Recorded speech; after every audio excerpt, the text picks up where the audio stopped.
bénisse. Amen. On va commencer notre lecture de la parole de Dieu. Alors que nous sommes debout pour honorer le Seigneur, nous lirons dans Actes chapitre 10, verset 42. Et Jésus nous a ordonné de prêcher au peuple et d'attester que c'est lui qui a été établi par Dieu juge des vivants et des morts. On va prier. Seigneur Jésus, nous venons de lire ta parole. Nous voulons que tu puisses nous parler, Seigneur. Écarte-moi du chemin, Seigneur Jésus. Nous voulons entendre, comprendre, Seigneur, qu'est-ce que tu veux que nous sachions. Aide-nous dans notre marche spirituelle. Nous te le demandons au nom de Jésus-Christ. Amen. Vous pouvez vous asseoir. Que Dieu vous bénisse. Amen. Par la lecture de ces passages de l'Écriture, nous allons parler d'un sujet ce matin. Ça sera l'introduction et on pourra continuer prochainement sur ce petit enseignement encore que j'ai intitulé « Un chrétien ». Nous parlons des chrétiens, on est chrétien, mais aujourd'hui, on va vouloir exploiter un peu ces mots chrétien. Par rapport à l'origine, le mot chrétien provient de Christ, qui est la traduction du grec Christos, lui-même traduisant le mot hébreu Massia, désignant le Messie, c'est-à-dire oint du Seigneur.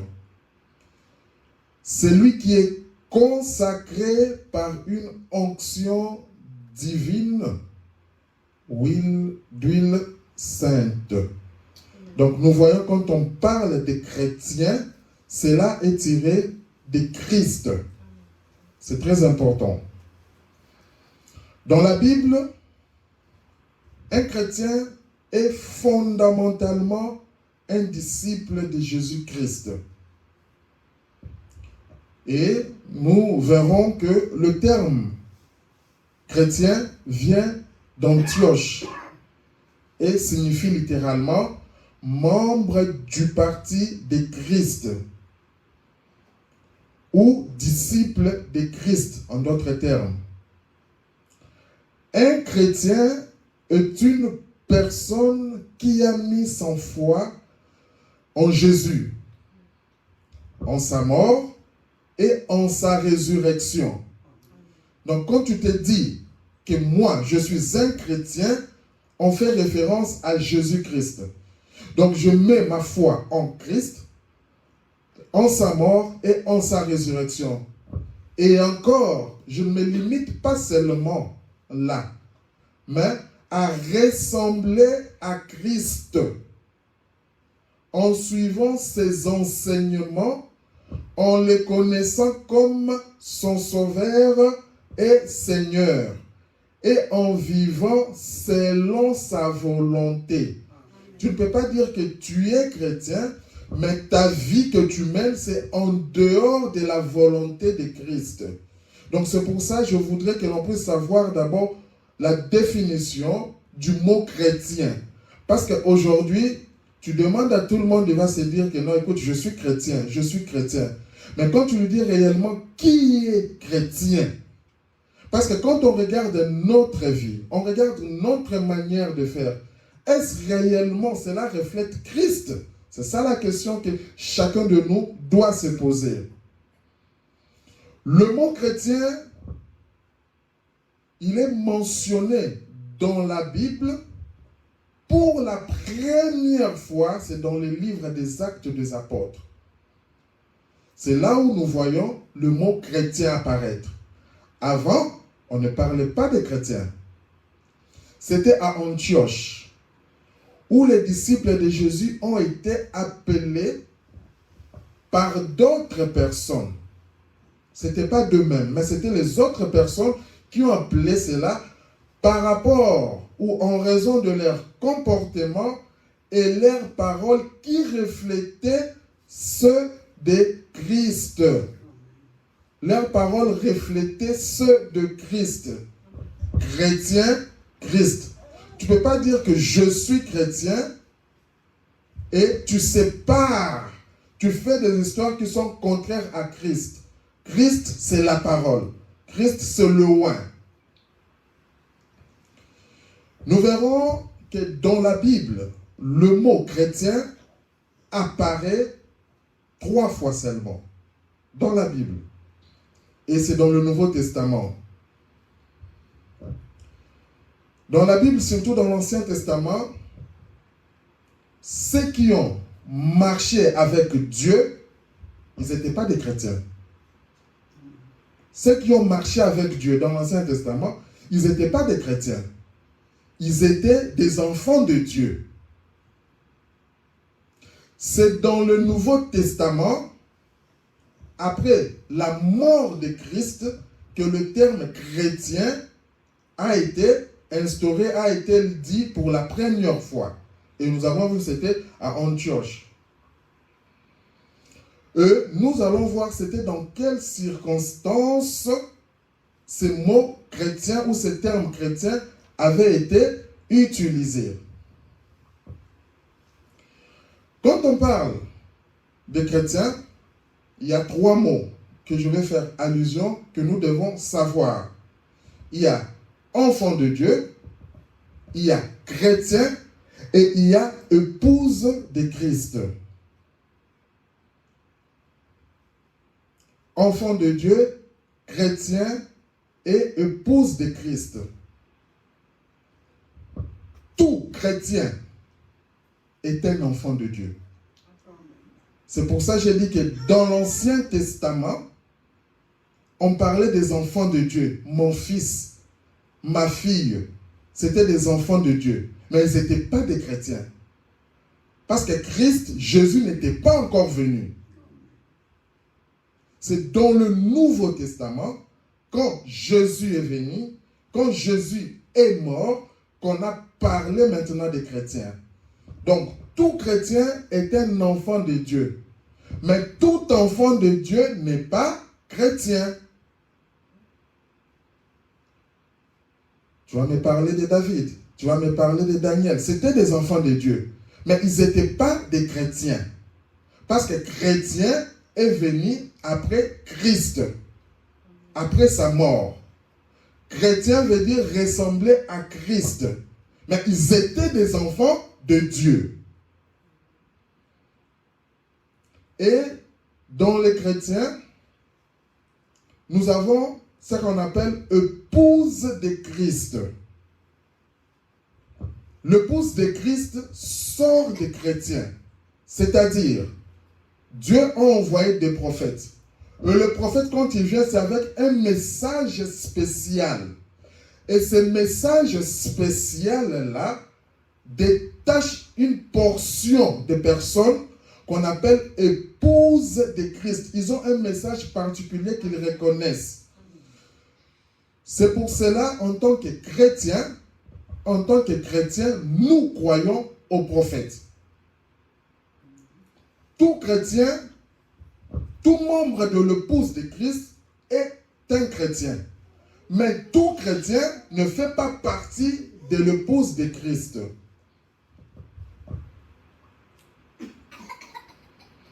Nous allons voir maintenant la particularité d'un chrétien. Ce sont certains petits points que j'ai pu épingler par rapport à la parole de Dieu. L'objectif, c'est de connaître vraiment quand on dit chrétien, c'est quoi chrétien? Qu'est-ce que je dois faire en tant que chrétien? La particularité d'un chrétien, un chrétien c'est un enfant de Dieu qui croit la parole de Dieu sans discussion. C'est un croyant. Parce que la parole de Dieu, quand on la lit, il y a des choses qui paraissent difficiles. Si tu veux commencer à discuter avec la parole de Dieu, à mal interpréter la parole de Dieu, tu vas sortir en dehors de la parole de Dieu. La Bible dit que j'ai caché ces choses aux sages et aux intelligents. Ça, c'est la parole de Dieu. Et je les ai relevés aux petits-enfants. Ces petits-enfants, c'est nous. Et c'est par l'intermédiaire des prophètes que le prophète recevait un message de Dieu pour nous sortir de là. Un chrétien doit avoir foi, une foi complète en Jésus-Christ. Quand tu te dis chrétien, tu dois vraiment avoir une foi complète en Jésus-Christ. Raison pour laquelle nous disons, les musulmans et les autres, ce ne sont pas des chrétiens. Parce qu'ils n'ont pas la foi complète en Jésus-Christ. Un chrétien doit croire aux prophètes. Sinon, ça ne sert à rien. Nous avons vu du temps de Noé, qui était un prophète. Il avait un message de son temps. Il avait un message de son temps. C'était que, attention, il y aura de la pluie. Il a construit l'arche. Celui qui veut être sauvé devait venir entrer dans l'arche pour être sauvé. Et de nos jours, quand tu veux être sauvé, tu dois entrer dans l'arche de la parole de Dieu, dans l'arche de ce message, pour être sauvé. Du temps de Noé encore, il y avait de ceux-là. Il y avait de ceux-là qui ont refusé le message de Noé. Parce que ce qui est difficile, c'est un homme croire à un homme. Un homme croire à un prophète. Un homme croire à une autre personne. Or, Dieu ne change pas sa manière d'agir. À cette époque, si les gens de Noé avaient reconnu le message de Noé, peut-être Dieu n'allait pas détruire la terre par l'eau comme il avait fait. Un chrétien croit la mort, la résurrection et la divinité de Jésus-Christ. C'est pour ça que nous prions au nom du Seigneur Jésus-Christ. Nous ne prions pas au nom d'une autre personne. C'est parce que nous croyons, comme la Bible le dit, que Jésus est Dieu. C'est par rapport à cela que nous disons que les catholiques ne sont pas des chrétiens. Pourquoi? Parce que les catholiques ne croient pas à la divinité de Jésus-Christ. Ils ne croient pas. Pour eux, il y a ce qu'on appelle la Trinité. Dieu le Père, Dieu le Fils, Dieu le Saint-Esprit. Il y a trois dieux. Or, dans la Bible, nulle part tu vas le trouver. Mais, dans l'Église catholique, il y a aussi des enfants de Dieu. Quand il y a les enfants de Dieu, c'est-à-dire qu'un jour, il peut entrer en contact avec la parole de Dieu. Ça peut être parce que Dieu, c'est un Dieu de paradoxe. Ça peut être par l'intermédiaire d'une amie, d'une maman, d'une copine, de qui que ce soit. Il écoute, il dit non, là où je suis ici, je comprends maintenant qu'on ne nous prêche pas la vérité. Je vais aller là où il y a la vérité. Dans l'Église catholique, on peut trouver des enfants de Dieu. Et à un moment donné, les enfants de Dieu vont sortir pour aller là où il y a la vérité de la parole. Quand je parlais encore de l'épouse, parce qu'il y a quelque chose par rapport au message. Aujourd'hui, en tant que chrétien, si tu vas partout dans des églises, des réveils, dénominationnels, tout ça, on dit, oui, il y aura l'enlèvement. Il y a l'enlèvement, nous savons que nous allons aller au ciel, il y aura l'enlèvement. Attention, il faut bien être enseigné par rapport à l'enlèvement, par rapport à cela. L'enlèvement ne sera pas pour tout le monde. On le verra prochainement dans un enseignement sur l'enlèvement. Car l'enlèvement, c'est un départ secret et soudain de l'épouse. Ce n'est pas n'importe qui ira dans l'enlèvement. En ce temps de la fin, nous avons reçu un message qui vient préparer l'épouse. Nous avons les âges de l'Église. On le verra plus tard. Nous avons Éphèse, Smyrne, tout ça. Les 7 âges de l'Église, c'est dans la Bible. Et dans chaque âge de l'Église, il y a une épouse qui sort. Et à la fin, comme le dit la Bible, quand le Seigneur reviendra, c'est pour prendre l'épouse de Christ. Il ne prend pas tous les chrétiens, mais il prend seulement l'épouse de Christ. Aujourd'hui, certains pasteurs savent cela, mais ils ne disent pas la vérité aux gens. Nous venons de finir un enseignement sur la peur. Pourquoi? Les gens veulent faire des compromis. Il a peur, s'il dit la vérité aux gens, les gens vont fuir les églises parce que les gens ne supportent pas la vérité. Nous l'avons vu avec Adam. Quand Adam a péché, Adam a fui la présence de Dieu. Et les gens préfèrent fuir la présence de Dieu. Mais nous prêchons la vérité de la parole. Quant à toi, individu, soit tu vas t'accommoder avec la parole de Dieu, ou soit tu seras en dehors de la parole de Dieu. Car la Bible dit, le salut est individuel.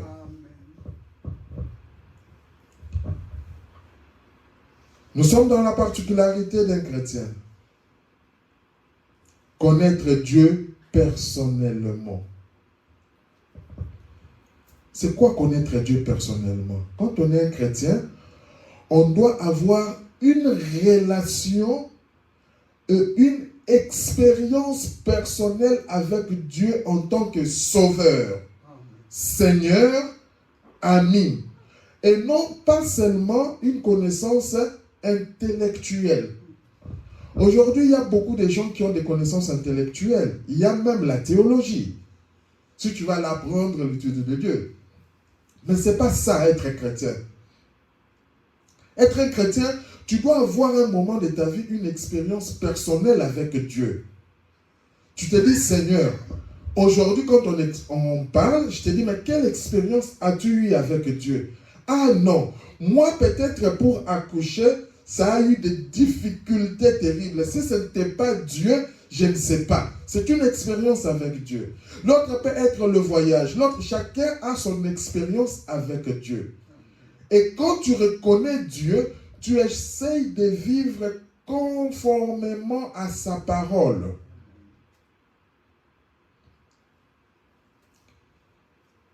Particularité d'un chrétien. Un chrétien a l'amour et l'obéissance. Avoir un amour sincère envers Dieu. Aimer son prochain, obéir à la parole de Dieu. En s'efforçant de devenir de plus en plus semblable à Christ. Dieu a créé l'homme. Dieu a créé la femme. C'est dans la Bible. Il y a des caractères qui sont propres à l'homme. Il y a de ces caractères qui sont propres à la femme. Mais aujourd'hui, dans le monde où nous vivons, le diable a amené ce qu'on appelle la perversion. L'homme, tu verras, l'homme commence à prendre des cheveux, il commence à tresser, à faire des tresses dans ses cheveux pour chercher à ressembler à la femme. La femme commence à chercher à couper tous ses cheveux pour chercher à ressembler à l'homme. On se dit, où va le monde aujourd'hui? Et pire encore, ces gens-là, ils s'appellent des chrétiens. Ce sont des personnes qui n'ont pas compris qu'est-ce qu'un chrétien. Aimer son prochain, obéir à la parole de Dieu. Il faut avoir le temps de méditer. Il y a certaines personnes qui disent, mais quand est-ce que tu as lu quand même la Bible? Moi, j'ai lu la Bible, je ne sais pas, ça fait 1 mois, 2 mois comme ça, tout ça. Et tu t'appelles chrétien. Non. Quand tu es chrétien, tu dois te rapprocher de Dieu. Quand tu es chrétien, tu dois obéir à la parole de Dieu. Mais comment tu voudras obéir à cette parole tant que tu ne connais même pas c'est quoi cette parole de Dieu? Comment tu vas connaître la parole de Dieu tant que tu ne lis même pas la parole de Dieu? Détrompons-nous. Un jour, ce monde sera détruit. Tout ce que nous voyons, c'est annoncé dans les Écritures. Ce monde sera détruit. Mais la question majeure, c'est où passeras-tu ton éternité? Parce que les gens pensent qu'après la mort, c'est fini. Non. Après la mort, il y a une autre vie. Ce n'est pas fini. Tu dois savoir où est-ce que tu voudras passer ton éternité. Quand tu es chrétien, alors tu dois réfléchir à la manière dont tu marches. Un chrétien doit accepter la souffrance. Le chemin du chrétien peut inclure la souffrance, car il s'agit d'une conséquence de la vie menée pour Christ, à l'image de Jésus et de ses disciples. Parce que certaines personnes pensent que l'effet de devenir chrétien, je vais mener une vie aisée. Non. Quand tu acceptes Christ, parce que Christ est passé aussi par le chemin de la souffrance, il y a des périodes où tu sens que tu es persécuté pour la parole de Dieu. C'est une souffrance. Il y a certaines personnes, on te dit que nous, en tant que des enfants de Dieu, on n'insulte pas. Nous, en tant que des enfants de Dieu, on ne va pas dans des boîtes de nuit. Nous, en tant que des chrétiens, on ne fait pas ceci. Mais quand tu regardes le gène de ta génération, ils sont là, ils vont chercher des copines. Ils vont faire ce que la Bible appelle l'amour libre. J'ai une copine ici, je laisse. Je vais prendre une autre copine là, je laisse. Je prends un copain, je laisse. Je prends un copain. Ce n'est pas ça dans la pensée de Dieu. Dans la pensée de Dieu, dans la parole de Dieu, chaque homme doit avoir sa femme. Et chaque femme doit avoir son mari. C'est le diable qui est venu avec cet amour libre. Et ce sont ces choses que le pasteur, le conducteur doivent parler aux fidèles dans des églises. Et quand toi tu te dis chrétien, un chrétien, tu ne respectes pas, comme on l'a vu dans l'enseignement passé, on n'a pas peur du pasteur. Non, un pasteur c'est un homme, il est faillible. Il a des erreurs.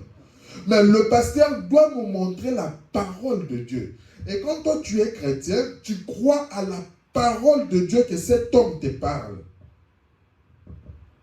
On est là, on a des enfants. Que dit la parole de Dieu? Montre à l'enfant le chemin qu'il doit suivre. Quand il va grandir, il ne s'en détournera pas. Aujourd'hui dans le monde prend même des histoires mauvaises. La sorcellerie, toutes les histoires magiques, ça devient des choses normales. Des choses normales comme ça. Il prend des histoires comme des fétiches, ainsi de suite, ça devient normal. Aujourd'hui, on fête la fête qu'on appelle Halloween. Mais en réalité, et le discernement, tu regardes Halloween, c'est quoi? Les morts, les ceci, c'est là, ainsi de suite. Tu regardes ces choses, c'est ça ce qu'on veut inculquer à nos enfants. Tu te dis dans 50 ans, dans 10 ans, dans 20 ans, quelle sera cette génération? Raison pour laquelle la Bible dit amener les enfants dans la maison de Dieu. Quand les enfants viennent écouter la parole, même s'ils vont à l'école, l'enfant sait faire la part des choses. Être à l'image de Jésus. Un chrétien doit accepter la nouvelle naissance. C'est quoi la nouvelle naissance? En gros, c'est mourir de sa propre vie et accepter une nouvelle vie en Christ, sans compromis. Naître d'eau et de l'esprit. Recevoir le baptême, le véritable baptême d'eau au nom du Seigneur Jésus-Christ, et puis être baptisé du Saint-Esprit. Quand nous vivons, nous avons notre vie comme je l'ai dit. On peut prendre la cigarette, on peut fumer, on peut prendre de l'alcool, on peut prendre tout ce qu'on veut. C'est bien. Mais en tant que chrétien, par rapport à la parole de Dieu, est-ce que c'est une bonne vie? C'est là où il y a la question. Aujourd'hui, tu verras, il y a de ces pasteurs, ils se mettent devant des hommes de Dieu. Pourquoi j'insiste sur cela? Parce que ce sont des conducteurs. Ils transmettent des esprits. Si le pasteur n'est pas bien enseigné seul par rapport à la parole de Dieu, il va transmettre un certain esprit aux parents, aux enfants. Or, quand ce pasteur, cet homme de Dieu, est loin de l'esprit de Dieu, il va parler par rapport à la parole de Dieu comme il le faut. Il y a des jeunes, il y a de ces pasteurs, il y a un temps de pause pour aller fumer des cigarettes. Et il revient pour prendre la parole de Dieu et prêcher. Ça, c'est se jouer de Dieu. En tant que des chrétiens, nous devons faire attention à ces choses. Un chrétien va au-delà des apparences. Comme aller à l'église. Ce n'est pas le fait de venir à l'église qu'on est chrétien. Ce n'est pas le fait d'avoir une bonne moralité que l'on est chrétien. Ce n'est pas le fait d'aider les démunis. Tu dis à quelqu'un, tu es chrétien, oui, moi quand j'ai de l'argent, j'aide un peu les pauvres. Quand moi j'ai de l'argent, je donne un peu. Ce n'est pas ça, chrétien. Mais un chrétien, cela implique un changement de cœur, une nouvelle naissance en Dieu par la foi en Jésus-Christ. Une nouvelle vie donnée par la grâce de Dieu. Tu acceptes, tu te dis non, moi en tant que chrétien, je suis une fille, en tant que chrétien, la Bible dit que je dois bien m'habiller. En tant qu'enfant de Dieu, tu n'as même pas discuté, tu marches conformément à ça. Aujourd'hui, nous voyons des personnes habillées de manière sexy, de manière collante, mais ils se disent, je suis chrétien. Le but est d'examiner ta propre vie, ta propre relation avec Dieu. Parce qu'un jour, ce monde passera. Un jour, ce monde passera. Un jour, tu mourras. Et la Bible dit, ne savez-vous pas que Jésus va juger le monde avec les saints? Et ces saints, c'est l'épouse de Christ. C'est là où je dis que l'enlèvement n'est pas pour tous les chrétiens. Les chrétiens, les autres ressusciteront. Mais le départ secret et soudain de l'épouse, ça c'est une révélation spéciale. L'épouse de Christ ne passera pas par ce que nous appelons la tribulation. Parce qu'il y aura de la souffrance terrible dans ce monde. C'est la Bible qui l'a annoncé. Quand nous sommes des chrétiens, nous devons veiller à cela. Nous allons prendre dans les Écritures, Actes chapitre 11. Je vais lire 3 grands livres et nous allons nous arrêter là. Nous prenons dans Actes chapitre 11, le verset 1 à 27. La Bible dit. Maintenant, analysons un peu l'historique des chrétiens. Comment est-ce qu'on est arrivé à parler des chrétiens? Les apôtres et les frères qui étaient dans la Judée apprirent que les païens avaient aussi reçu la parole de Dieu. À l'époque, il y avait les Juifs. Et les Juifs, pour eux, en fait, la parole de Dieu, c'était quelque chose rien que pour eux. Les autres nations qui n'étaient pas des Juifs étaient considérées comme des païens.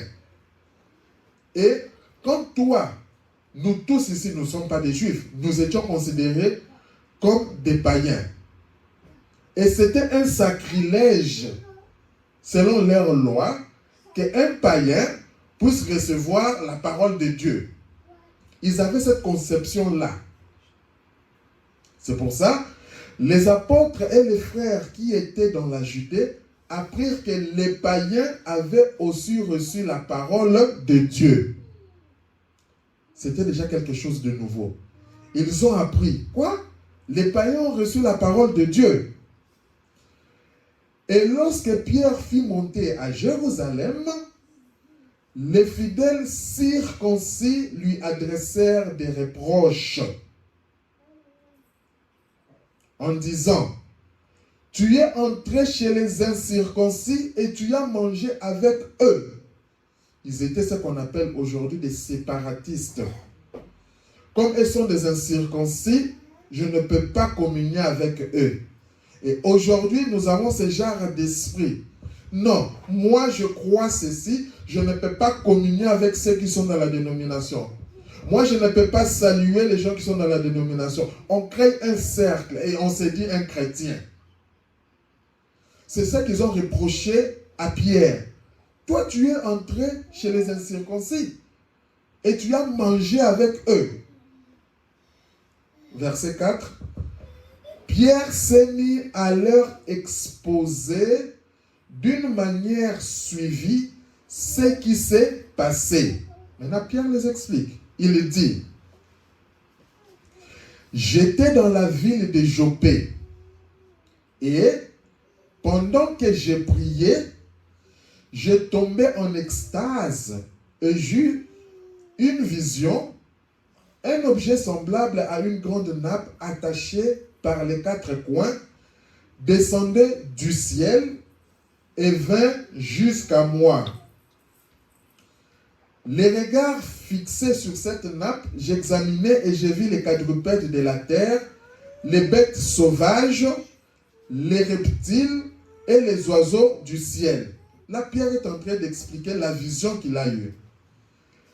Et j'ai entendu une voix qui me disait: lève-toi, Pierre, tue et mange. La voix lui dit: Pierre, lève-toi, tue ces bêtes et mange ces animaux. Mais j'ai dit: non, Seigneur, parce que selon sa loi, il ne pouvait pas manger ça. Selon ses traditions. Non, Seigneur, car jamais rien d'essuyé ni d'impur n'est entré dans ma bouche. C'est ça que Pierre répond à Dieu. Il dit: non, non, non, non. Moi, rien d'essuyé, rien d'impur n'est entré. Il veut montrer à Dieu en fait qu'il est plus saint. Que je ne peux pas toucher à ça. Je ne peux pas manger à ça. Et pour la seconde fois, la voix se fit entendre du ciel. Écoutez, ce que Dieu a déclaré pur, ne les regarde pas comme souillés. Ça, c'est un message fort. Aujourd'hui, les gens peuvent te traiter de démon. Les gens peuvent te traiter de n'importe quoi. Mais la véritable question, quand tu te dis chrétien, qu'est-ce que Jésus parle de toi? Qu'est-ce que Jésus dit de toi? Amen. Quand Dieu a déclaré que tu es pur, ne regarde pas comme souillé. Cela arriva jusqu'à 3 fois. Puis, tout fut retiré dans les ciels. Et voici aussitôt 3 hommes envoyés de Césarée, l'histoire commence, vers moi se présentèrent devant la porte de la maison où j'étais. Après cette vision, Pierre a reçu cette vision, il commençait déjà à dire que non, moi je ne peux pas prendre des aliments souillés. Dieu lui a dit: moi, ce que je déclare pur, ne les regarde pas comme souillés. Il lui préparait à quelque chose.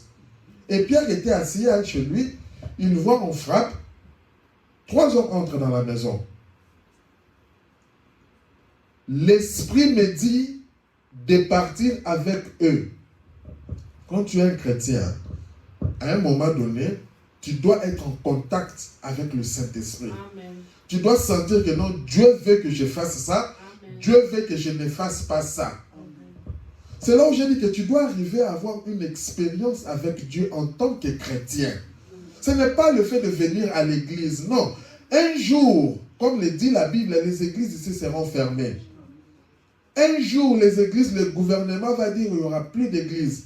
Parce que tout ce gouvernement, c'est dirigé par le diable.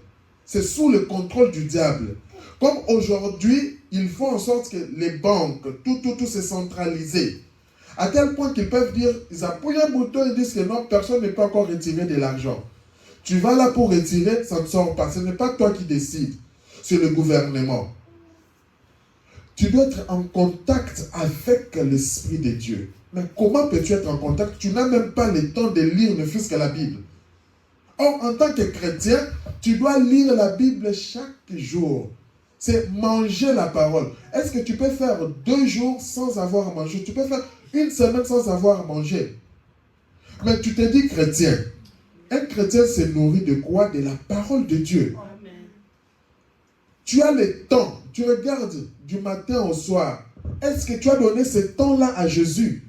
Même 5 minutes seulement. Tu as donné ce temps-là à Jésus. Et tu te dis que tu es chrétien, tu es une chrétienne. Non. Tu dois avoir un temps, tu entres dans ta maison, tu dis non, 5 minutes, 10 minutes ici, je vais prier Dieu. Seigneur, merci pour ta bonté. Tu te réveilles le matin. Tu sais combien de gens se sont réveillés avec des problèmes. Tu sais même combien de gens ne se sont pas réveillés. Dernièrement au pays, au Congo, il y a une famille qui a perdu 5 enfants directement. 5 enfants. Tu ne sais pas. Et le fait chaque fois de se réveiller le matin, dis le fils que merci à Dieu. C'est cette reconnaissance. Dieu ne nous demande pas beaucoup de choses. Seigneur, merci pour la vie que tu m'as donnée. Tu arrives le soir avant de dormir, tu fléchis les genoux. Papa, maman, les enfants, la prière en famille, c'est une force. Disons merci au Seigneur. Le travail que tu as trouvé, merci au Seigneur. La nourriture, tu sais combien de gens souffrent? C'est parce que nous sommes tellement habitués à cela. Non, on ne s'habitue pas avec Dieu. Amen. Chaque jour, tu dois contempler la bonté de Dieu. Surtout quand tu te dis chrétien. Amen. Quand tu n'es pas chrétien, vis comme tu veux. Un jour, tu seras surpris. Mais quand tu te dis chrétien, tu dois changer ta manière. En fait, ce que je veux est que quand je me dis chrétien, moi, je dois changer ma manière de m'approcher à Dieu. On doit sentir cette différence-là. Je ne suis pas chrétien pour me faire voir chez les gens. Écoutez, moi je suis chrétien. Ce n'est pas une étiquette chrétienne, non. Mais c'est la vie que tu mènes. Amen. On a parlé de chrétien, Christ. Est-ce que la vie que tu mènes, c'est la vie de Christ? Christ, c'est qui? C'est la parole. Est-ce que tu vis conformément à la parole de Dieu? Parce qu'il y a des choses qui sont dures dans la parole, que même dans nos églises, les pasteurs ont peur de dire cela. Il se dit que si je dis ça, en tout cas, les fidèles vont partir. C'est pourquoi cherchons l'évangile, soyez prospères, ainsi de suite, c'est bien. Mais ce n'est pas ça la finalité, ce n'est pas ça le fait d'être chrétien. Amen. Un chrétien a une vision. Quand je suis chrétien, je sais que ma vision c'est d'aller là où Christ est. Parce que je suis chrétien, je dois être enseigné par rapport à cela. Et pour arriver là où Christ est, il y a une certaine conduite, ligne à suivre. Nous avons fini l'enseignement sur la crainte de Dieu. Quand tu es chrétien, est-ce que tu marches selon la crainte de Dieu? Nous avons démontré c'est quoi la crainte de Dieu. Et tout ce genre d'enseignement, c'est pour nous former. Nous verrons plus tard dans la Bible. Être chrétien, on doit avoir des armures. On verra ça. On doit se préparer au combat. Et ce ne sont pas des combats charnels, ce sont des combats spirituels. On doit avoir des armes. Et les chrétiens ont des armes. C'est dans la parole de Dieu. Et ce sont des choses que les enfants de Dieu, les chrétiens, doivent savoir. Parce que l'objectif, c'est que nous devons ressembler à Christ. Nous devons avoir l'autorité de Christ. Nous devons être des enfants adoptés. Avoir la puissance de Christ. 13. Cet homme nous raconta, voilà, 12. L'Esprit me dit de partir avec eux sans hésiter. Pierre. Les 6 hommes que voici m'accompagnèrent et nous entrâmes dans la maison de Corneille. Corneille était considéré comme un païen. C'est pour ça, vous voyez, Dieu avait donné à Pierre cette vision. Tu manges, et Pierre lui dit, non, moi, je ne peux pas manger, parce que selon leur vision, les chrétiens, comme je vous ai montré, les juifs là, ne pouvaient pas communier avec les païens. Si on te trouve parler de la parole de Dieu chez un païen, en tout cas, tu peux être même excommunié. C'était ça, en fait, leur tradition. Mais Dieu, quand il est venu briser ce genre de tradition. Amen.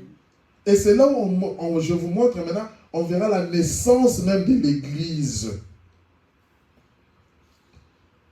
Alors, Pierre entra maintenant chez Corneille.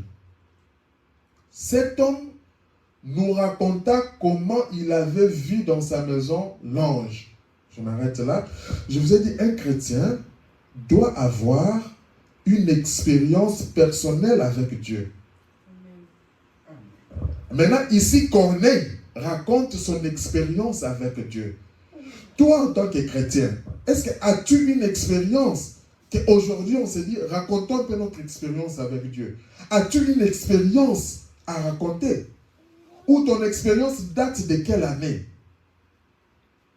Chaque jour, tu dois prier, dire Seigneur, aide-moi à avoir une nouvelle expérience avec toi. Cela te rapproche encore plus près de Dieu.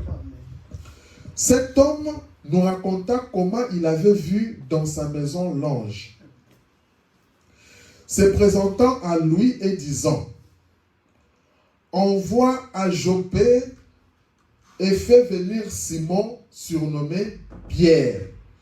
C'est l'ange qui parlait maintenant à Corneille.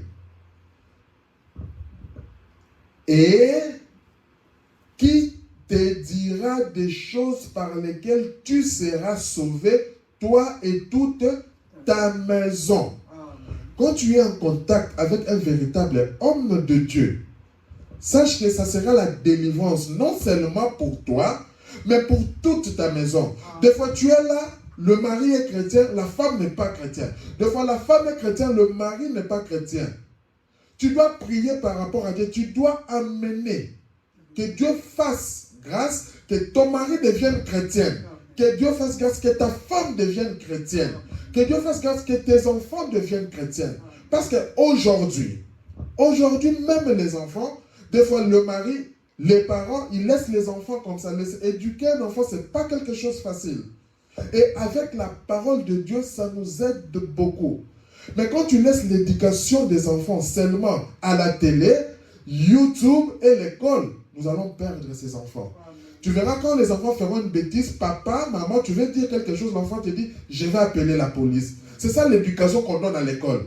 Tu veux faire quelque chose, l'enfant te dit, attention, mon papa a crié sur moi. Non. Et pourtant, la Bible dit que quand un enfant ne marche pas bien, le papa a le droit de prendre une correction, quelque chose, frapper l'enfant, c'est pour le bien de l'enfant. Attention, ne fais pas ceci. Le papa a le droit de réprimander l'enfant. Mais aujourd'hui dans l'école, on nous dit, on apprend par cœur aux enfants. Retenez les 111, retenez les ceci, protection de l'enfant. Et tout ça, on doit détruire ça par rapport à la parole de Dieu. Alléluia. Nos enfants, quand ils viennent dans la maison de Dieu, on doit leur apprendre que la Bible dit dans Éphésiens chapitre 6, « Enfants, obéissez à vos parents selon le Seigneur. » L'enfant, c'est ça. Et quand tu n'amènes pas l'enfant dans la parole de Dieu, l'enfant ne saura pas ça. L'enfant va plus grandir avec l'esprit du monde. Et ça sera l'erreur à toi, papa. Ça sera l'erreur à toi, maman. Parce que la Bible dit que nous allons rendre les comptes sur les enfants que Dieu nous a donnés. C'est toi, papa, qui vas rendre ces comptes. Nous avons le libre arbitre. On ne nous met pas un fusil sur la tête. C'est toi qui peux dire qu'aujourd'hui on ira à l'église ou on n'ira pas à l'église. C'est toi. Même si tu dis qu'aujourd'hui on n'ira pas à l'église, on va au bar. Dieu ne va pas descendre pour te dire, ne pars pas. Dieu regarde. Il a donné à l'homme le libre arbitre. Depuis l'Éden, quand Dieu avait donné à Adam, Ève, et puis Dieu lui a dit, mais Adam, quand tu me fuis, je te cherche. Tu as péché, pourquoi? Adam a dit, la femme que tu m'as donnée. C'est comme si Adam cherchait à accuser Dieu. La femme que tu m'as donnée, c'est elle qui m'a donné ses fruits. Ah, Dieu a dit comme ça, ok. Depuis ce temps-là, Dieu a laissé à l'homme le libre arbitre. C'est pour ça, aujourd'hui, quand on prêche la parole de Dieu, c'est à toi, le salut est individuel, c'est à toi de te conformer par rapport à cette parole de Dieu-là. C'est toi. 15. Et lorsque je me fus mis à parler, le Saint-Esprit descendit sur eux comme sur nous au commencement. Là, c'est Pierre qui parle de l'expérience. Quand il est entré chez Corneille et il a commencé à parler de la parole de Dieu, le Saint-Esprit est descendu. Nous avons vu à la chambre haute, quand Jésus mourait, il avait dit aux disciples, restez, attendez jusqu'à ce que le Saint-Esprit descende sur vous. Et ce même Saint-Esprit, Pierre, quand tu parlais à Corneille, il est descendu pour confirmer la parole de Dieu. Et aujourd'hui, en tant que des enfants de Dieu, nous devons être conduits par le Saint-Esprit, par la parole de Dieu. 16. Je me souviens de cette parole du Seigneur. Jean a baptisé d'eau, mais vous, vous serez baptisés du Saint-Esprit. Depuis que toi tu as cru, as-tu déjà été baptisé du Saint-Esprit? Est-ce qu'on t'a déjà parlé du Saint-Esprit? Et tu te dis que je suis chrétien. Mais ce sont des choses qu'un véritable chrétien doit savoir cela. Parce que sans le Saint-Esprit, c'est nul.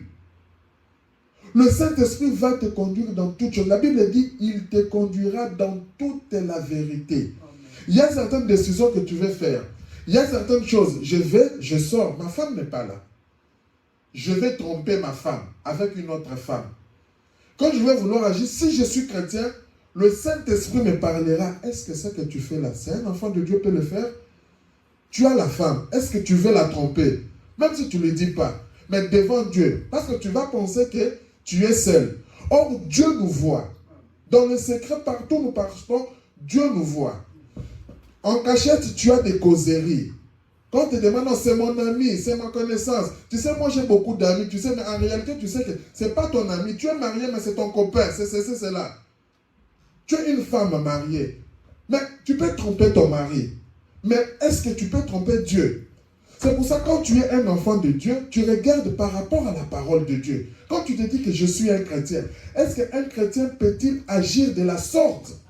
C'est la question que toi-même tu dois te poser. Et tu connais ta réponse. 17.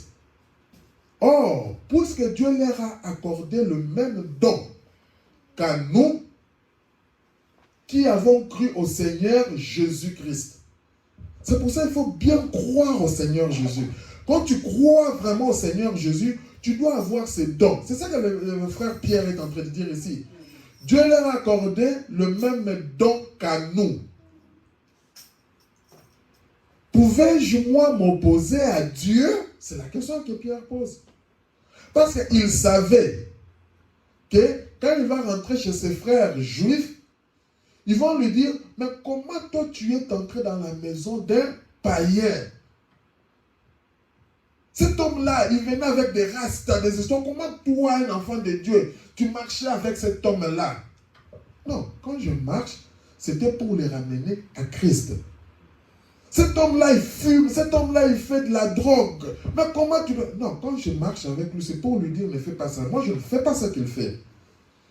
C'est pour ça que Pierre leur dit ici, pouvais-je moi m'opposer à Dieu? Maintenant, chacun devrait répondre. Si toi, tu te crois que tu es plus que Dieu, réponds oui, Pierre, il faut t'opposer à Dieu. 18. Après avoir entendu cela, maintenant quand il parlait à ses frères juifs là, après avoir entendu cela, ils se calmèrent. Mais parce qu'on te Paul, Pierre t'a expliqué tout ça, il t'a dit, est-ce que je peux m'opposer à Dieu? Ils ont dit, chacun a soulevé sa main, il a dit, Alors ils se sont calmés. Nous avons vu ça avec la femme dans la Bible. Les pharisiens, toujours les juifs, les hommes de la loi. Cette femme est adultère, cette femme est adultère. Elle fait tellement de péchés d'adultère. On va la tuer, on va la lapider. Jésus dit, que celui qui n'a jamais prêché, celui qui n'a jamais péché, prenne la première pierre et qu'il jette à cette femme. Chacun, consciemment, il s'est dit, ah, moi, la fois passée, j'avais trompé ma femme, hein. C'est fini, il part. L'autre vient, ah, moi, la fois passée, en tout cas, j'ai regardé plus les pornographies sur mon téléphone, hein. Il part. Ah, moi, là, chacun reconnaissait face à la parole. Parce qu'il y a deux personnes que tu ne peux jamais mentir. Il y a Dieu et toi-même. Tu ne peux jamais te mentir toi-même, tu ne peux jamais mentir à Dieu. Les autres personnes, tu peux nous mentir, mais à toi-même, tu sais que tu mens. Et à Dieu, Dieu, il sait parce qu'il connaît les secrets des cœurs. C'est pour ça que tu te dis chrétien. Tu dois savoir qu'il y a un Dieu qui t'observe. Donc tu te dis chrétien, je n'ai pas peur de mon papa. Je n'ai pas peur de ma maman. Je n'ai pas peur d'un pasteur. Par quoi? Aujourd'hui dans les églises, on prêche la vérité que la Bible dit la femme doit s'habiller d'une manière décente, couvrir son corps. On ne doit pas faire de cela une loi. Quand tu fais de cela une loi, comme nous l'avons dit dans l'enseignement que nous venons de finir, tu vas créer des hypocrites dans les églises. Quelqu'un vient à l'église, il met de longues jupes vraiment qui balayent. Quelqu'un qui a la sainteté, il te parle, oui, frère, oui. Tu te dis, ça, c'est l'homme le plus saint du monde. Mais quand tu te rencontres avec cette personne au coin de la rue, cette sœur au coin de la rue, directement tu trouves soit il a un pantalon, soit il a de ceci, il a de... Pourquoi? Parce que cette personne n'a pas encore rencontré Christ. Il fait ça par peur que son pasteur puisse voir qu'il est saint ou par peur que les gens de mon entourage voient que je suis saint. Or, ce n'est pas ça. Moi, on n'a pas besoin de ça. Moi, je m'en fous de toi. C'est que moi, je veux et que toi, tu sois un véritable chrétien et que tu regardes ta vie par rapport à la parole de Dieu. Tu prends cette décision. Et les pasteurs ont peur maintenant de dire ça. Moi, je n'ai pas peur. Je vais te dire, ma soeur, mon frère, regarder chaque fois de pornographie, ce n'est pas bien. C'est mal. La Bible dit, tu es en train de souiller tes pensées. Il y a de ces hommes, de ces jeunes, même des hommes mariés qui sont là, qui font de la masturbation. C'est mauvais, la Bible condamne ces choses. Et les pasteurs ont peur de dire parce que des fois même, eux-mêmes sont dans ces choses-là. Et quand tu vois comme ça, c'est pour ça que quand on va, on ne choisit pas une église par rapport au nombre des gens. Non, je viens, c'est parce qu'ils sont 1000. Non. Quand on va à l'église, c'est par rapport à la qualité de la parole. C'est par rapport à ton âme. Tu dois être convaincu. Depuis que je vais ici, depuis que je vais là-bas, est-ce qu'on me rapproche vraiment de Dieu? Quand tu vois que on ne me rapproche pas de Dieu, si tu es une sémence, c'est pourquoi j'ai dit même dans les églises de réveil, il y a des enfants de Dieu. Partout, il y a des enfants de Dieu. Mais à un moment donné, on ne sait pas comment, à un moment donné, un jour, ils seront en contact avec la véritable parole de Dieu et ils vont prendre la décision. C'est là où quand quelqu'un prend sa décision, il se dit, même mon baptême que j'avais reçu là, déjà cet homme, il n'était pas correct, je ne crois même pas à ce baptême. C'est comme ça que ces gens acceptent même de se faire rebaptiser, comme la Bible l'a dit dans Acte 2, 38. Tu écoutes la parole, tu te fais baptiser, tu prends l'engagement, la décision. Seigneur Jésus, je me fais baptiser pour marcher maintenant correctement avec toi. Et à ce moment, tu prends un nouveau départ avec Christ. Ça, c'est un choix personnel que tu dois faire. 19. 18. Dieu a donc accordé la repentance aussi aux païens. Moi, toi, nous étions des païens. Nous n'étions pas des juifs. Mais Dieu nous a accordé cette grâce. Aujourd'hui, on parle de la parole de Dieu. C'est une grâce que Dieu nous a donnée. Afin qu'ils aient la vie. Vous comprenez un peu? Toi qui ne veux pas être chrétien, malgré que tu as des richesses, tout ça, tu n'auras pas la vie. Tu marches dans la mort et tu vas mourir, tu iras en enfer, tu vas souffrir. Et c'est une réalité. Ce n'est pas parce qu'il y a des gens, quand tu parles, ils disent, laissez vos histoires là, laissez vos histoires là. On est là, on vit, on meurt, c'est fini. Non. Quand on est les enfants de Dieu, on ne doit pas vivre dans laissez vos histoires là. 19. Ceux qui avaient été dispersés par l'occasion de persécutions Parce que je vous ai dit qu'un chrétien, des fois, il est persécuté. Et dans l'histoire de la Bible, on persécutait tout celui qui se disait que je suivais Christ. Parce que les hommes qui persécutaient, c'était les hommes de Dieu, les sacrificateurs. On envoyait Paul, on envoyait Saül à l'époque, en train de persécuter. Pourquoi? Parce que toi, tu viens de dire quoi? Jésus est Seigneur, Jésus est Dieu. Mais c'est des blasphèmes. Et on était en train de persécuter tous ces gens-là. Et ils avaient peur, ils s'étaient cachés. Maintenant, regardez, à cause de ce que Dieu a fait avec Pierre, la Bible dit, ceux qui avaient été dispersés par la persécution, survenus à l'occasion d'Étienne, allèrent jusqu'en Phénicie. Parce qu'Étienne aussi était un des disciples qui a été persécuté. Ils ont dit, ah attention, ils ont fui. Dans l'île de Chypre et à Antioche, annonçant la parole seulement aux Juifs. C'était ça la conception qu'ils avaient. La parole de Dieu, malgré on a fui, mais si on doit parler de la parole de Dieu, on doit parler seulement aux Juifs. 20. Il eut cependant parmi eux quelques hommes de Chypre, des Cyrènes, qui étant venus à Antioche, quand ils sont venus à Antioche, s'adressèrent aussi aux Grecs. Ces gens-là, ils parlaient maintenant aux Grecs et leur annoncèrent la bonne nouvelle du Seigneur Jésus-Christ. C'était ça le message, la bonne nouvelle de Jésus. Aujourd'hui, tu te dis chrétien, la bonne nouvelle, c'est la parole de Dieu. La parole de Dieu qui nous dit, marche comme ça, fais ça, fais ça. C'est ça la bonne nouvelle. Il n'y a pas une autre nouvelle. Alors, la main du Seigneur était avec eux.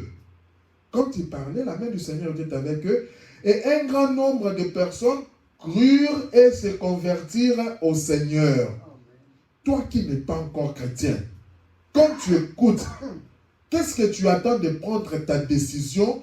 Seigneur, je vais te croire, je vais me convertir, je vais abandonner ma mauvaise vie, je vais abandonner mon escroquerie, je vais abandonner toutes ces sales choses. Tu es là, tu ne vois que des danses obscènes. Toi, ce qui t'intéresse, c'est voir des femmes qui sont nues, des femmes qui sont mal habillées à la télé. Ce sont ce genre de musique que toi, tu veux voir. En oubliant que la musique a une influence. C'est pour ça, nous, en tant que chrétiens, on ne regarde pas ce genre de choses. Ce n'est pas parce qu'on a peur de quelqu'un, c'est parce que je suis chrétien. Quand je regarde, moi, un homme, je ne fais que regarder des femmes nues, des femmes nues, des femmes nues. Qu'est-ce que ça va créer dans ma tête? Tu ne fais que regarder des histoires pornographiques. Qu'est-ce que ça va créer dans ta tête? Tu nourris quoi de ton cerveau? En tant que chrétien, je dis stop à cela. Parce qu'à un moment donné de ta vie, tu dois savoir prendre la décision. À un moment donné de ta vie, tu dois prendre la décision. Tu dis non, stop à ça. Je suis chrétienne quand même. Pourquoi je dois continuer cette vie? Ce n'est pas par rapport à quelqu'un. Tu t'en fous. Ta famille peut se moquer de toi. Tu t'en fous. Toi, regarde à ce que Dieu veut que tu sois.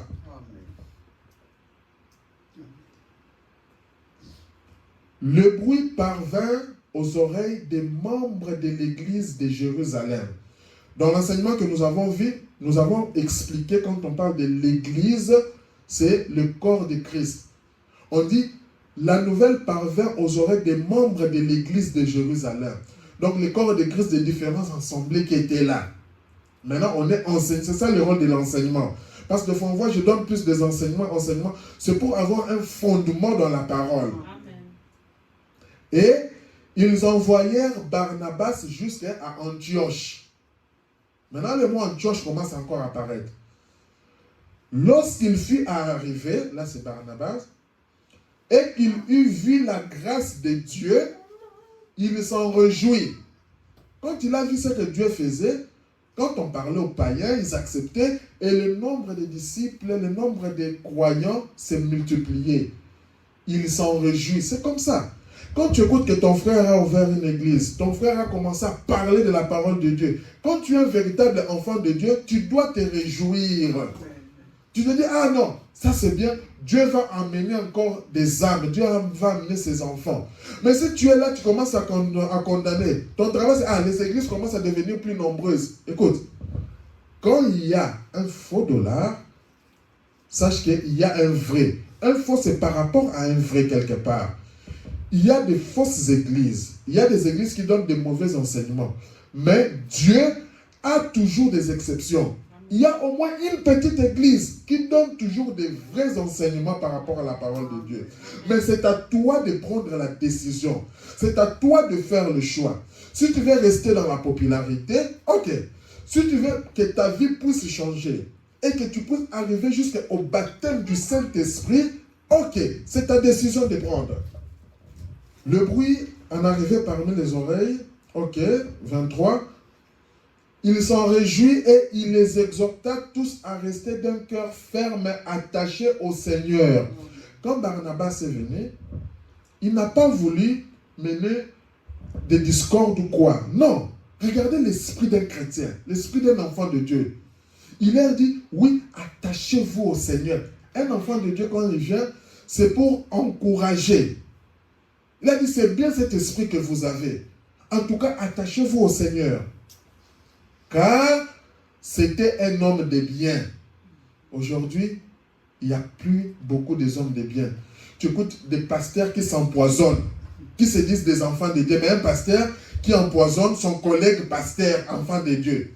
Tu te dis, comment est-ce que le diable est devenu rusé? Où va le monde aujourd'hui? Mais ce n'est pas à cause de ça que toi, tu dois te décourager. Non. C'est pour ça que je voudrais que tu puisses savoir qui tu es quand tu te dis que je suis chrétien. Car c'était un homme de bien, plein d'Esprit Saint et de foi. Et une foule assez nombreuse se joignit au Seigneur. Cette foule s'est rejointe au Seigneur. Mais quand on dit le Seigneur n'était pas là sur place, il était déjà mort. Mais c'était par rapport aux hommes qui parlaient de la part de Dieu. Donc quand toi, tu entres en contact avec quelqu'un qui te parle réellement de la parole de Dieu, tu dois rejoindre le Seigneur, s'attacher pour grandir encore spirituellement. Amen. 25. Barnabas s'est rendu ensuite à Tars pour chercher Saül. Ça commence. 26. L'ayant trouvé, il amena, ou encore, à Antioche. Il amène Saül à Antioche. C'est comme s'il y avait un réveil qui avait commencé à Antioche. Pendant toute une année, ils se réunirent aux assemblées de l'église. Maintenant, on parle des assemblées qui étaient là, ils se réunissent. Et ils enseignèrent beaucoup de personnes. Les enseignements, c'est comme ça que Jésus est en train de donner. Ce sont des enseignements. C'était où? Ce fut à Antioche que, pour la première fois, les disciples furent appelés chrétiens. Amen. Maintenant, on comprend l'origine et c'était dans quelles circonstances qu'on avait appelé les disciples des chrétiens. Aujourd'hui, ça devient comme un abus. Quelqu'un voit, je suis chrétien, je suis chrétien. Non! En fait, le chrétien, c'était un témoignage que les autres donnaient par rapport à leur vie. Les autres disent, non, non, non, non. Celui-là, non, non, non, non. Non, ça c'est Christ. C'est Christ. Et puis, par inspiration, ils ont dit, non, on va les appeler des chrétiens.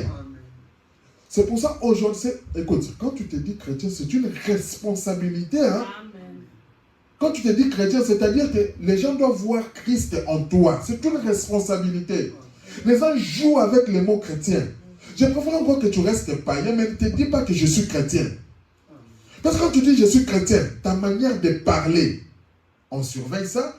Ta manière de t'habiller, on surveille ça. Ce que tu fais, on surveille. Ta manière de marcher, on surveille. En fait, tu n'es plus toi-même. C'est là on a parlé de la nouvelle naissance. Donc, tu laisses ta vie. Tu dois maintenant avoir la vie de Christ. C'est ça un chrétien. Sinon, tais-toi, ne dis pas que tu es chrétien. Tu me dis, je suis chrétien. Je te regarde comme ça, je suis chrétien. Avec des cheveux longs, avec des cheveux bouclés, tout ça, ainsi de suite, je suis chrétien. Non. Tu me dis, non, je suis chrétien. Non, non. Frère, sœur, regarde par rapport à la parole de Dieu. Quand tu te dis que je suis chrétien, tu dis, Seigneur, je veux être chrétien. Aide-moi à vivre ta parole. Et Dieu Ce n'est pas moi qui vais t'accorder ça. Non, moi je ne suis qu'un homme. Ce n'est pas un pasteur. Le pasteur n'est qu'un homme. Oh, venez à moi, venez ici, venez chez moi. Non, moi je ne dis pas ça. Pas venez chez moi, non. Moi je te présente la parole de Dieu. Et chaque homme véritable de Dieu, il va te présenter la parole de Dieu. Et c'est à toi de prendre la décision. Amen. Nous avons compris que c'était là qu'il fut rappelé des chrétiens. En ces temps-là, des prophètes descendirent de Jérusalem à Antioche. Parce qu'il y avait un réveil à Antioche. Donc c'est comme ça qu'on parle maintenant des chrétiens.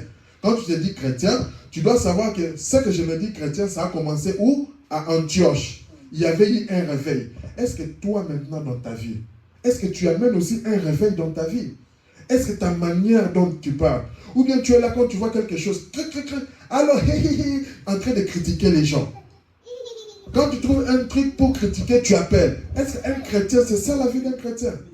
Un chrétien, quand il prend le téléphone, c'est pour exhorter. Je sais que quand je m'approche de cette sœur, je m'approche de ses frères, et qu'il parle, je vais toujours bénéficier de quelque chose, parce que c'est un chrétien. Et c'est comme ça que nous devons être. Dans Actes, le deuxième livre, dans Actes 26, 13 à 20. Je vous ai dit que le mot chrétien a été utilisé 3 fois dans la Bible. La première fois, on vient de le voir. C'était précisément dans Actes 11, 26. Et on vient de voir que c'était à quelle occasion. Maintenant, nous allons dans Actes 26, 13 à 20. Vers le milieu du jour, ô roi, je vis... Ça, je vous explique ici. Au début, en fait, on avait arrêté Saül. Parce que je vous ai dit que Saül, c'était un sacrificateur. Saül, c'était un juif, un sacrificateur. Et Saül était parmi les gens qui ont persécuté les chrétiens. Mais quand Saül a rencontré Christ, sa vie a changé. Quand Saül a rencontré Christ, sa vie a changé. Et maintenant, lui aussi, on a commencé à le suivre, à l'arrêter. Et là, il était devant un roi, devant un chef, il s'expliquait par rapport à son cas. Il dit, vers le milieu du jour, ô roi, je vis un chemin resplendir autour de moi. Là, Saül, c'est pourquoi je veux dire, un chrétien, tu dois avoir une expérience personnelle avec Dieu. Maintenant, ici, Corneille, nous avons vu son expérience. Pierre, nous avons vu son expérience. Maintenant, ici, nous voyons l'expérience de Saül. Vers le milieu du jour, ô roi, je vis un chemin resplendir autour de moi et de mes compagnons, une lumière venant du ciel, et dont l'éclat surpassait celui du soleil. Des fois, les choses de Dieu, c'est difficile. Il n'y a que toi qui passes cette expérience-là qui peut comprendre ça. Des fois, c'est compliqué de faire comprendre ça à quelqu'un. Donc, il lui dit que je vis une lumière. Et puis, nous tombâmes tous par terre. Et j'ai entendu une voix qui disait en langue hébraïque, Saül, Saül, pourquoi me persécutes-tu? Il te serait dur de reguember contre les aiguillons. Je répondis, qui es-tu, Seigneur? Les gens ont vu la lumière. Saül, il était en mission. Sa mission, c'était d'aller persécuter les enfants de Dieu. Toi, tu te dis chrétien, tu te dis enfant de Dieu. Il parle à persécuter pour leur faire taire. Et alors, Dieu est descendu, parce qu'il avait des militaires. C'est à ce moment que Dieu est descendu, sous forme de la colonne de feu, en train de parler. Les gens ont vu la lumière. Et comme Dieu, c'est difficile, c'est impossible de voir l'éclat de la lumière et rester comme ça. Et tous sont tombés. Mais parmi tous ces gens, il n'y avait que Saül qui a entendu la voix. Ça, c'était son expérience personnelle. La voix qui lui dit, Saül, Saül, pourquoi me persécutes-tu? J'ai répondu, qui es-tu, Seigneur? Et le Seigneur me dit, la lumière là qui lui dit, je suis Jésus que tu persécutes. C'est la lumière qui était Jésus. C'est pourquoi je veux dire, un chrétien croit à la divinité de Dieu. Amen. Pour ceux qui croient Jésus seulement comme Jésus homme, pour eux, quand Jésus est mort, c'est fini. Or là, nous voyons maintenant que cette lumière qui parlait, c'était Jésus. Amen. C'est pour ça, quand on regarde même par rapport à nos photos, quand on met le frère Branham avec une certaine lumière, ce n'est pas par rapport à lui, mais c'est cette lumière, cette colonne de feu qui était descendue. Et un jour, on parlera des prophètes pour mieux expliquer ça. C'est par rapport à cette lumière. Et la colonne de feu conduisait les enfants d'Israël. Depuis tous les temps, Dieu n'a pas changé sa manière d'agir. Alors, écoutez encore. Le Seigneur lui a dit, Saül, Saül, pourquoi me persécutes-tu? Il y a quelque chose qui est caché là-bas. Jésus n'était pas là. Le Seigneur n'était pas là. Mais Saül, ça pouvait les surpasser. Comment Jésus peut dire que tu me persécutes? C'est pourquoi il a demandé, mais qui es-tu, Seigneur?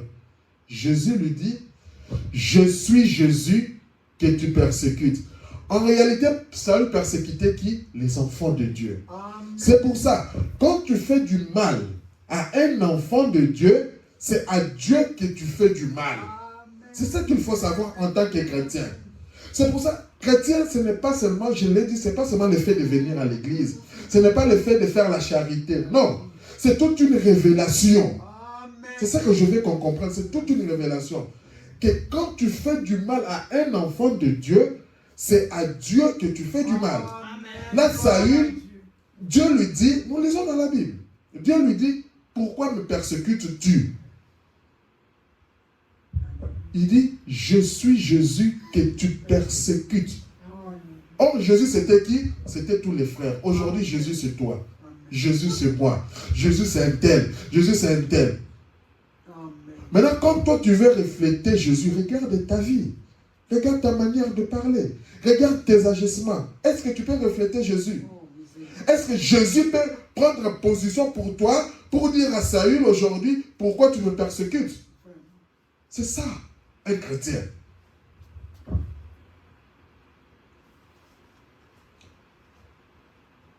« 16. Mais lève-toi et tiens-toi sur tes pieds, car je te suis apparu pour t'établir ministre. » La Bible dit, hein, Dieu fait grâce à qui il veut. Amen. Si c'était nous les hommes de ce monde, si c'était nous, toi et moi, tu dis Saül ici, la manière qu'il a fait souffrir les chrétiens, lui il ira en enfer, c'est un démon. Ça je vous dis la vérité. Si c'était nous aujourd'hui, on allait dire ça. Mais Dieu, en regardant Saül, il voyait que c'était un enfant de Dieu. Et son jour n'était pas encore arrivé. Mais le jour là, le jour de Saül était arrivé. Voyez un peu. C'est pourquoi je vous dis, ne soyons pas pressés de condamner les gens. Non. Il est chez les démons. Il porte ceci. Oh non, cette femme, elle met des pantalons. Ne sois pas pressé de condamner les gens. Tu vas condamner un enfant de Dieu. Condamne l'acte. Montre-lui le chemin. Quant à lui de prendre la décision. Si c'est un véritable enfant de Dieu, il va s'aligner par rapport à la parole de Dieu. Non, cet homme-là, il est mauvais, il ira en enfer, il regarde seulement des pornographies. Non. Montre-lui que cet agissement, ce n'est pas bien pour les enfants de Dieu. Si c'est un enfant de Dieu, il va accepter de se faire baptiser, d'être un chrétien, de commencer une nouvelle vie avec Christ. C'est ça. C'est pour ça que nous, on ne condamne pas, on condamne les esprits. Peut-être que cette personne n'a jamais eu le contact avec la parole véritable. Peut-être que cette personne n'a jamais été enseignée de la bonne manière. Mais toi, tu es pressé de condamner cette personne. Non, ce n'est pas ça. Deux fois, ce qu'on appelle païens, ce ne sont pas des païens. Hein? Donc, il faut bien peser tes mots. Mon frère, si tu continues comme ça, tu risques d'aller en enfer. Tu agis comme des païens. Mais ne dis pas directement tu es un païen. Demain, quand tu le vois maintenant, tu vas encore changer que non, tu es un enfant de Dieu. Dieu ne se trompe jamais. Amen. Quand tu es un enfant de Dieu, c'est depuis la fondation du monde. Amen. Il ne se trompe jamais. Amen. Donc, les calculs de Dieu n'est pas les calculs des hommes. N'oublions jamais ça. Amen. Quand on est un chrétien, notre manière de réfléchir doit être différente. Amen. Quand tu parles à quelqu'un, fais attention. Tu dois observer ce que tu dis. Amen. Quand tu veux condamner, condamne l'acte, mais ne condamne pas la personne. Amen. Amen. Sinon, tu dois te repentir. Amen. Je t'ai choisi, maintenant ici, écoutez ce que Dieu dit, pour t'établir ministre et témoin des choses que tu as vues Alléluia. et de celles pour lesquelles je t'apparaîtrai encore. Donc en fait, tout ce qu'il a vu là, c'était Saül devait devenir un témoin vivant. Nous verrons même plus tard qu'il lui-même disait, moi ici j'ai persécuté beaucoup de mes... Maintenant ils s'appellent mes frères. J'ai persécuté beaucoup de mes frères. Il était un témoin vivant. Et Saül était là même dans la mort d'Étienne. Il était là, c'est lui-même qui demandait vraiment qu'on puisse... Il devait être rassuré qu'Étienne était mort. Imaginez. Mais Dieu fait miséricorde. Un jour, il y avait un voleur à la croix. Les hommes de la terre ont condamné ces voleurs. Leur condamnation, c'était que comme tu as volé, tu vas mourir, tout ça. Mais Dieu à la croix, Jésus regarde. Il lui dit, aujourd'hui même, tu seras avec moi au paradis. Ce que les hommes voient, ce n'est pas ce que Dieu voit. Mais il suffit que toi, tu puisses reconnaître. Le voleur à la croix, il avait reconnu, il a dit, Seigneur, aie pitié de moi. Souviens-toi de moi quand tu seras au paradis. C'est comme ça que Jésus l'a dit aujourd'hui même. Mais toi, quand tu écoutes la parole, quelle est ta position? Matière à réflexion. Tu es chrétien, vis selon la parole de Dieu. Prends des décisions par rapport à la parole de Dieu. Je t'ai choisi du milieu de ce peuple et du milieu des païens, vers qui je t'envoie, afin que tu leur ouvres les yeux, pour qu'ils passent des ténèbres à la lumière. Quand tu es en contact avec la véritable parole, tu passes des ténèbres à la lumière. Tes yeux s'ouvrent. Tu commences à voir la vie de manière différente. C'est pour ça devant tes regards, on dit, ah, ces gens ici sont bizarres. Leur manière de faire, leur manière d'agir, leur manière de s'habiller, c'est bizarre, ils sont bizarres. Bizarre, c'est parce que tu deviens différent. Tu es passé de la lumière, des ténèbres, à la lumière. Et de la puissance de Satan à Dieu. Pour qu'ils reçoivent par la foi en moi, ils reçoivent quoi? Le pardon des péchés et l'héritage avec les sanctifiés. Dieu est miséricordieux. Il suffit de demander pardon. Seigneur, je ne savais pas. Je ne savais pas que c'était mal ma manière de faire. Seigneur, j'ai trompé ma femme, je ne savais pas que c'était mal. Je te demande pardon. Seigneur Jésus, je n'éduquais pas bien mes enfants. Je ne savais pas que c'était mal. Seigneur, moi, ma femme, j'étais impoli envers mon mari. Je ne savais pas que c'était bien. La Bible dit, femme, sois soumise à ton mari. La Bible dit, la femme, c'est la douceur. La femme a une réponse douce. Tout ça, ce sont les caractéristiques que l'on trouve dans la Bible. Mais quand tu te dis chrétien, c'est par rapport à ces choses. Toi, quand ton mari te parle, tu lui réponds comment? Ah, toi aussi, va là-bas. Toi aussi, tu exagères. Toi aussi, tout ça. Est-ce que c'est comme ça qu'une femme doit répondre à son mari? Non. Toi, un mari qui te dit chrétien, comment tu considères ta femme? Tu la considères comme une chose. Chez nous, au pays, il y a de ces tribus de foi qui considèrent des femmes comme des choses. Mais tu verras des gens qui se disent des chrétiens. Non, on veut parler à la femme, toi, va dehors. Toi, tu n'as pas le droit ici. On ridiculise la femme. Oublions que dans la parole, la femme, c'est qui? C'est toi-même, c'est une partie de toi. Quand tu es chrétien, tu connais ça. Et ce sont des choses que l'on doit savoir. 19. En conséquence, ô roi Agrippa, parce que je vous ai dit que c'était le témoignage de Saül envers ce roi. Roi Agrippa, je n'ai point résisté à la vision céleste. Frère, sœur, quand toi tu écoutes la parole, veux-tu résister? Ça dépend de toi. Mais regarde les hommes de Dieu qui ont été en contact avec cette parole. Ils ont dit que je n'ai point résisté. À ceux de Damas d'abord, puis à Jérusalem, dans toute la Judée et chez les païens Qu'est-ce qu'il a fait Saül? J'ai prêché la repentance, la conversion à Dieu. C'est ça que je prêche ce matin encore. La repentance et la conversion à Dieu. Examine ta vie. Réponds-toi, Dieu t'écoute. Ce n'est pas moi. Je ne peux pas faire des cérémonies, viens, je vais te... Non, c'est Dieu. Comme je l'ai dit toujours, moi je te mets juste en contact avec Dieu. Toi, tu as le droit de parler avec Dieu. Ça ne sert à rien de venir chez moi. Parle à Dieu, Seigneur, regarde-moi, regarde-moi. Toi-même, tu connais tes péchés, toi-même, tu connais ce que tu as fait de mal. Peut-être que ton mari, ta femme ne sait pas. Maintenant, aujourd'hui, comme toi tu pries, change ta manière de prier. Seigneur, je ne savais pas. Regarde ce que j'avais fait, regarde, pardonne-moi.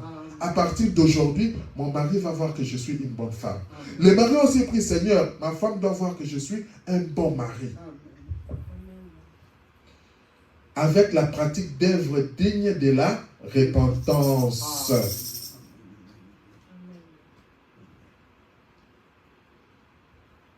1 Pierre, là on est en train de chuter.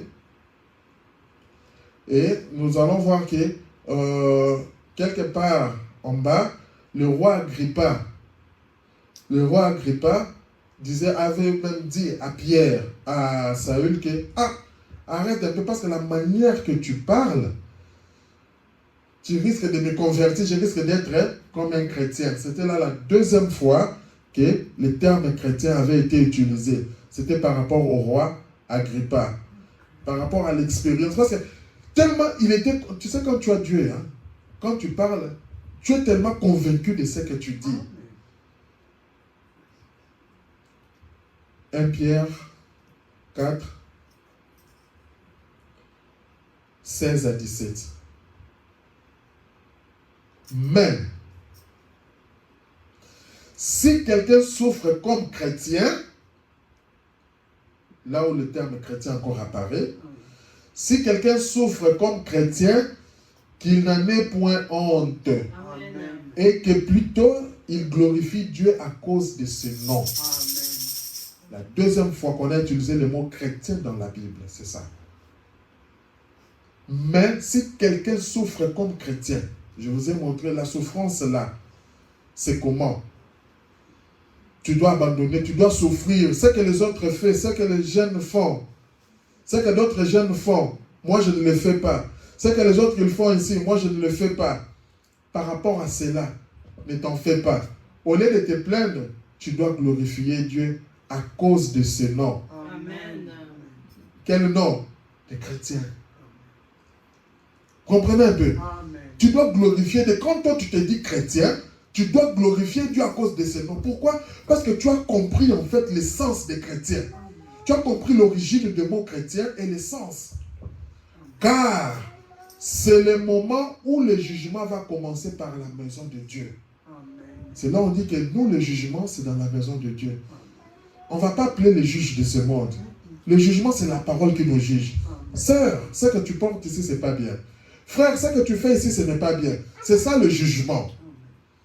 Or, si c'est par nous qu'il commence, quelle sera la fin de ceux qui n'obéissent pas à l'évangile de Dieu? Toi qui ne veux pas devenir chrétien, quelle sera ta fin? Ça dépend de toi. Tu veux continuer comme ça? Les jours vont passer, hein? Tu dors, tu te réveilles.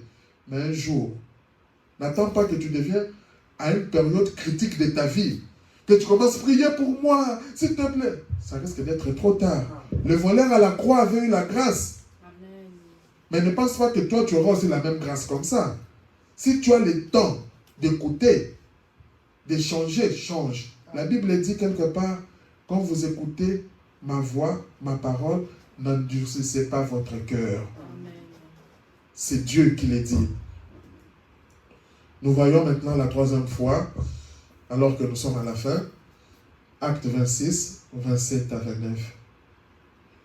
Crois-tu au prophète? Je vous ai dit qu'un chrétien doit croire au prophète. C'est la question que Paul posait maintenant au roi Agrippa. Avant d'abord de commencer, tu te dis, chrétien, tu fais ceci. Crois-tu au prophète? Roi Agrippa. Il lui dit, je sais que tu y crois. Un chrétien a ce qu'on appelle l'esprit de discernement. Amen. Il peut discerner que cet homme est réceptible à la parole de Dieu. Je sais que tu crois. Mais peut-être tu te dis que j'ai honte. Les gens vont me voir changer directement comme ça. Non. La Bible dit encore que celui qui a honte de moi aujourd'hui, j'aurai honte de lui en ce jour-là. C'est la parole de Dieu. En fait, quand tu deviens chrétien, tu deviens bizarre. Tu prends des décisions parce que tu sais qui tu es. Tu sais qui tu es. Tu te dis, Seigneur, je suis convaincu que cette parole est la vérité. Seigneur, je ne veux plus te faire honte. Je prends ma décision. Ce n'est pas Dieu qui va prendre la décision à ta place. Mais si tu as Dieu, il va te pousser à prendre la bonne décision. Amen. Et Agrippa dit à Paul, écoutez, la troisième fois qu'il a utilisé le mot chrétien, tu vas bientôt me persuader de devenir chrétien. Et avec toutes ces bonnes choses que tu me dis, frère, non, mais tu vas me persuader de devenir chrétien. Mais à un moment, il regarde, ah, mais je suis le roi ici. Si je deviens chrétien, on va me poursuivre, on va aussi me tuer. Mais Paul, ce que tu dis, tu vas me persuader de devenir chrétien. Écoute, Paul répondit, que Dieu soit bientôt, que ce soit bientôt ou que ce soit tard, plaise à Dieu que non seulement toi, Agrippa, mais encore tous ceux qui m'écoutent aujourd'hui, vous deveniez tel que je suis, à l'exception des Seigneurs, que vous devenez des chrétiens, tel que je suis, la manière que je témoigne maintenant. Non seulement toi, Agrippa, parce que Paul savait qu'un jour, moi, Pauli, je vais lire cette parole. Amen. Et comme je lis cette parole, je vais aussi être comme Paul. Amen. Je vais être ce chrétien-là. Amen. Paul savait qu'un jour, toi, mon frère, toi, ma soeur, tu vas lire cette parole. Amen. Quand tu te dis chrétien, regarde l'historique des chrétiens. Amen. Pour ce matin, que Dieu vous bénisse. Amen. C'est la parole de Dieu. Amen. Chacun a le droit d'écouter la vérité. Des fois ça fait mal, des fois il faut souffrir, mais quand c'est la vérité, en tout cas, chacun a le droit d'écouter et prendre sa décision. Amen. Jéhovah est son nom. Jéhovah est son nom. Jéhovah est son nom.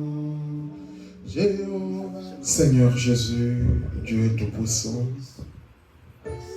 Créateur des cieux et de la terre, nous te disons merci Jésus pour cette parole. Père éternel, Dieu bien-aimé, ce n'est pas un homme, mais c'est toi qui nous as parlé, Seigneur. Tu connais le cœur de chacun de nous. Tu connais la vie de chacun de nous, Seigneur.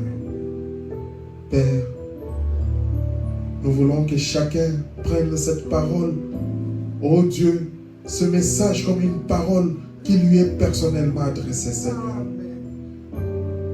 Oh Dieu Tout-Puissant, aide-nous, Seigneur, à ne pas avoir honte de l'Évangile. Que nous sachions, Seigneur, que quand nous disons que nous sommes chrétiens, c'est une responsabilité, Jésus. Oh Dieu bien-aimé, quand nous disons que nous sommes chrétiens, le monde nous observe. Nos familles nous observent. Dans le quartier, on nous observe, Seigneur. En tant que des humains, on a des erreurs. Des fois, on parle mal. Des fois, on regarde des musiques sales du monde, Seigneur, au lieu de regarder des cantiques spirituels. Et nous nous disons que nous sommes chrétiens, Seigneur. Pardonne-nous, Jésus. Des fois, nous regardons, Seigneur, des films sales. Oh Dieu, des fois, nous faisons des choses sales. Et nous nous disons, chrétiens, pardonne-nous, Jésus. Père, aide-nous, Seigneur, à nous positionner dans ta parole, Jésus. Comme Paul, Saül, Seigneur. Oh Dieu, nous voulons le ressembler. Être prisonnier de Christ, Seigneur Jésus. Parler de la part de Christ. Que notre vie soit un témoignage. Oh Jésus, pardonne ma vie, Seigneur Jésus. J'ai longtemps heureux sans guide, Seigneur. J'ai pensé avoir trouvé, Seigneur Jésus, le lieu véritable, le véritable Christ. Mais maintenant, Seigneur, en écoutant cette parole, je comprends, Seigneur Jésus, que j'ai encore une marche à faire, Seigneur. Père, pardonne-moi, Seigneur Jésus. Je t'en supplie, Père. Oh Dieu, remplis-moi du Saint-Esprit. Je bénis, Seigneur, mes frères et sœurs qui sont ici, Seigneur Jésus. Oh Dieu du ciel, et ceux qui nous écouteront aussi sur Internet, Seigneur. Père, que tes enfants prennent la décision, la marche chrétienne en tant qu'enfants de Dieu. Qu'ils sachent, Seigneur, qu'ils sont des chrétiens, Seigneur Jésus. Et que leur vie doit impacter le monde, Seigneur. Ceux qui ne sont pas encore des chrétiens, accorde-leur la grâce de prendre la décision de devenir chrétiens. Et ceux qui pensaient être chrétiens, accorde la grâce, Seigneur Jésus, de les devenir réellement, Seigneur. Père Céleste, nous comptons sur toi, Jésus. De la même manière que tu as fait grâce à ces voleurs à la croix, accorde-nous ta grâce et ta miséricorde. Oh Jésus, nous ne pouvons pas nous justifier devant toi parce que tu nous connais plus que nous-mêmes, Seigneur Jésus. Seigneur, ce monde touche à sa fin. Il y a la guerre à gauche et à droite. Bientôt la Russie bombardera. Bientôt les États-Unis vont bombarder. Ce sera de la catastrophe, Seigneur. Oh Dieu, notre seul refuge, c'est dans ta parole. Et nous sommes enseignés concernant toutes ces choses, car ta parole est claire. Merci, Seigneur Jésus. Nous croyons au prophète. Nous croyons à ta parole, Seigneur Jésus. Oh Dieu bien-aimé, aie pitié de nous, Seigneur. Défendez nos cœurs, Seigneur, nous pleurons, Seigneur Jésus. Oh Dieu, parce que nous nous sentons chaque jour que nous sommes indignes, Seigneur. Aie pitié de nous, Seigneur Jésus. Nous voulons vraiment te ressembler, Jésus. Père, oh mon Dieu, que ce soit toi, Christ, qui soit notre force. Oh Jésus, rentre avec nous, Seigneur, alors que nous sommes arrivés à la fin de ce culte. Père, garde-nous durant cette semaine, Seigneur Jésus. Oh Dieu, ceux qui vont au travail, Père, protège-le. Seigneur Jésus, nous marchons, mais nous ne savons pas ce qui pourrait nous arriver. Aide-nous, Seigneur, chaque jour de notre vie, que nous mettions nos vies en ordre. Que nous sachions comment prier, Seigneur. Que nous sachions te parler, Seigneur. Que nous ayons une vie de famille, de prière, Seigneur Jésus. Là où il n'y avait pas la prière, en tant que des chrétiens, nous voulons maintenant prier, Seigneur Jésus. Chaque soir avant de dormir, nous voulons nous réunir, prier, Seigneur Jésus. Aide-nous à éduquer nos enfants selon ta parole, Seigneur. Car c'est un devoir en tant que chrétien, Seigneur Jésus. Oh Dieu bien-aimé, accorde-nous ta grâce. Seigneur, car seuls nous ne pouvons pas. Seuls nous pouvons prendre la décision et tomber demain. Mais avec ta grâce, Seigneur, nous tiendrons bon, Seigneur Jésus. Oh Jésus, sois miséricordieux envers nous, Seigneur Jésus. Père, nous te le demandons, Jésus, avec foi, Seigneur, mon Dieu. Oh Jésus, des fois la décision que nous prenons, Seigneur, les gens peuvent se moquer de nous. Les gens peuvent nous parler mal, Seigneur. Oh Jésus, mais ce n'est pas pour les gens que nous faisons. Nous voulons que toi, tu rendes un bon témoignage de nous, Seigneur. Oh Jésus, accorde-nous ta grâce. Nous croyons en toi, notre Dieu. Nous te le demandons ainsi, au nom de Jésus-Christ. Amen. Que Dieu vous bénisse. Nous sommes arrivés à la fin de notre culte.